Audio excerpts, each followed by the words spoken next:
नमस्कार दोस्तों, MLAG.com पर आपका स्वागत करते हैं। हम आज खड़े हैं सिरसा की ट्रेड टावर में। चुनावी माहौल पूरा गर्म हो चुका है, सब तरफ वोट की बात हो रही है। वोट कैसे देना है मतदाता ने और जो लेने वाले हैं वोट कैसे लेना है, इस पर सारी बात हो रही है। कौन जीतेगा हारेगा, इस पर बात हो रही है। लेकिन हम बात कर रहे हैं जनता के मुद्दे, जनता की बात कार्यक्रम में आपसे कि जनता के मुद्दे क्या हैं। हम आज खड़े हैं ट्रेड टावर में, सिरसा की ये सेंटर में, सिरसा के शहर के बीचों बीच एक बड़ी मार्केट है जिसके लिए बहुत बड़े बड़े ख्वाब संजोए थे यहाँ के लोगों ने। जब मुख्यमंत्री श्री ओम प्रकाश चौटाला जी थे तब उन्होंने इसका नक्शा बनाया था, लेकिन मूर्त रूप देने का काम शुरू हुआ हुड्डा सरकार में। लेकिन हुआ क्या, इसके बारे में बात करें। ये दुकानदार हैं हमारे साथ, ट्रेड टावर के डॉक्टर V.K. नाहर हैं हमारे साथ। डॉक्टर साहब, क्या है ट्रेड टावर के इश्यूज़, आपके क्या मुद्दे हैं?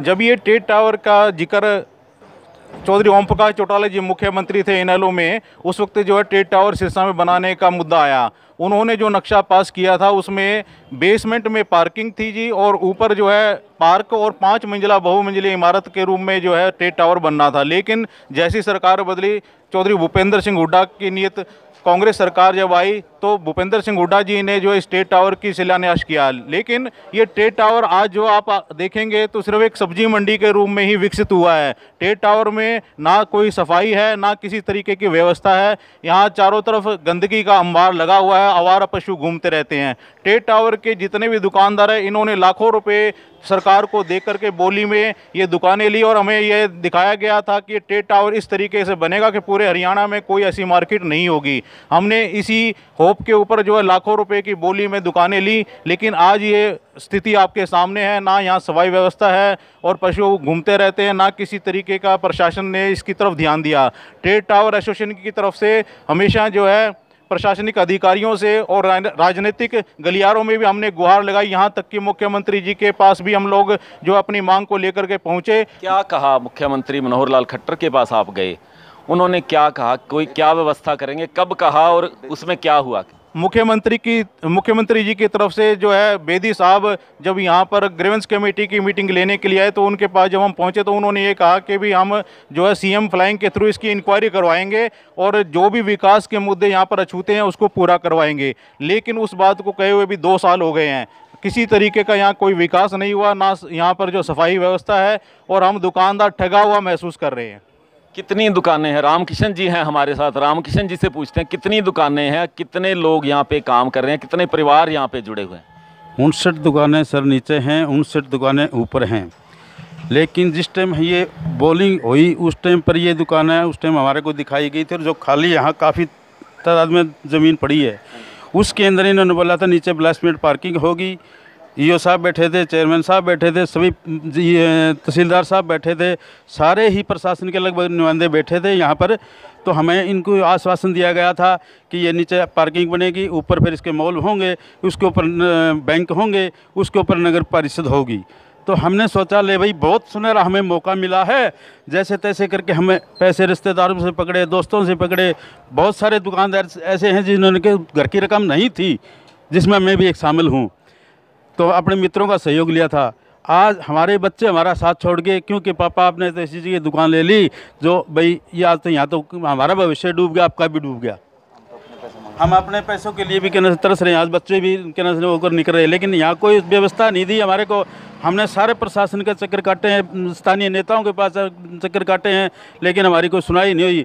बेदी साहब की वो लगी थी जब उसमें वो आपने बताया कृष्ण बेदी जो है यहाँ ग्रीवेंस कमेटी की बैठक में आते हैं, इनके साथ वायदा करते हैं। अब चुनाव की बात जब हम करते हैं तो सिर्फ वोट लेने की बात है क्या? केवल ये कि वोट लेकर 5 साल के लिए अपना आराम से रहें और लोग भटकते रहें, ऐसे बरसों से भटक रहे हैं, क्या ऐसे ही भटकते रहेंगे? चुनाव में ये मुद्दा क्यों नहीं है ट्रेड टावर? आपके पास कौन कौन से लोग वोट मांगने के लिए आए हैं अब तक? जो प्रत्याशी हैं यहाँ लोकसभा के सिरसा में, भाजपा के हैं, कांग्रेस के हैं, जननायक जनता पार्टी है, इंडियन नेशनल लोकदल है, बहुजन समाज पार्टी है। डॉक्टर साहब, कौन सा उम्मीदवार आपके पास अभी तक आया? अभी तक कोई भी पार्टी का कैंडिडेट हमारे यहाँ वोट मांगने के लिए नहीं आया। क्योंकि अभी जिस तरीके से नामांकन की प्रक्रिया चल रही है, शायद जो भी पार्टी का या हमारे पास कैंडिडेट आएगा, हम अपनी मांगे उनके सामने रखेंगे और हम ये वादा चाहेंगे कि टेट टावर मार्केट का विकास हो। जिस तरीके से हमारे को बोली के अंदर ये कंडीशंस सुनाई गई थी, डेवलपमेंट की, सफाई की, ये सब बातें हमारी जो है पूरी की जाएं और टेट टावर मार्केट के जितने भी हमारे दुकानदार भाई हैं उसी पार्टी को अपना जो है वोट देंगे जो इन सभी बातों को पूरा करेगा। ये बात कह रहे हैं कि जो हमारी मांग पूरी करेगा, मांग क्या, जो वायदे हैं, जो ख्वाब दिखाए गए हैं वो पूरे करेगा, तो उसको वोट देंगे। असल में बात तो यही होनी चाहिए, जनता के मुद्दों पर वोट होना चाहिए। हम ये कह रहे हैं, हम ये भी पूछ रहे हैं कि इस बार अगर आप वोट उनको नहीं दोगे, जिम्मेवारी किसकी होती है? जिसकी सरकार होती है। जिम्मेवारी हम जो विपक्ष में है उनको तो एक बार हम खारिज कर सकते हैं जिम्मेवारी से। जो सरकार में 4.5 साल से हरियाणा में है, भारतीय जनता पार्टी की सरकार है, आपने उन तक पहुंच की है, 4.5 साल में आपकी बात नहीं सुनी गई है। अगर आप उसको वोट नहीं दोगे तो किसको वोट दोगे? हम तो नोटा दबा देंगे, ये कर सकते हैं जी, और कुछ नहीं। हमारे हम इतने दुखी हो चुके हैं भी। हम कहते हैं हमारे जो पैसे लिए, हमारे वो पैसे हमारे हमें दे दो, आप अपनी दुकानें ले लो। जो हमारे को सब्ज़ बाग दिखा के इन्होंने दुकानें दी थी वो कोई इन्होंने सब्ज़ बाग नहीं है। अभी भी कुछ दिन पहले यहाँ पे हमारे कह गए यहाँ पे हम टॉयलेट बनाए, यहाँ पे बाथरूम करते हैं। देखो ये बुरा, इतना सर हम यहाँ पे शॉप पे बैठे होते हैं, कस्टमर और सामने बाथरूम कर रहे होते हैं। हमारे इतनी परेशानी हो रही है, आप पूछिए मत। हम तो ये कहते हैं हमारे पैसा हमें वापस दे दीजिए।